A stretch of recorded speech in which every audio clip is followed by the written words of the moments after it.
Imam Buhariu veç pse ka udhtu me ditë me marr një hadith për një personi që ka dëgjuar se filani për e ka dhënë çat hadith.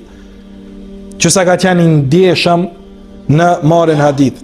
Me ditë po udhton, edhe kur shkon atje para se më taku, pyet ku ka shtëpinë filani, them filan vend. Dhe kur shkon e sheh atëne, të mashtru një kali, kinse po i jep hectu ne, edhe e këqyr api je pushim ajo. Kur e këqyr, bosh dorën veç për mjanë gjitë për kërpeshje e pas ka rrajt hajvanin. Edhe me një herë e këthejet, as selam nuk jep, as nuk takohet, as nuk donë mja një hadithin. Thot kur ky din me mashtru, edhe një hajvan, ky mashtron edhe insan. Edhe këthejet dhe nuk merr hadith për këtij personit. Kaq kanë qenë të ndihshëm ata të cilët kanë regjistruar thënie të Resulullah sallallahu alaihi wasallam. Imam Buhariu nuk regjistronte një hadith përveç se paraprakisht merrte abdest, i falte 2 recat, pastaj i shkruante hadithin. E për mbledhja e tij i ka mbi 5000 kusur hadithe të vërteta.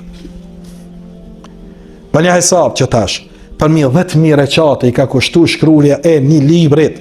Neve ton jetën me na i mbledh, a na dalin as na dalin 10.000 recate që i kem bë për hir të Allahut Teala.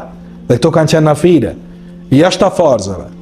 E këta ulemaje kanë mund me e përmend filanin edhe me thonë se filani i biri filanit është rëndësan.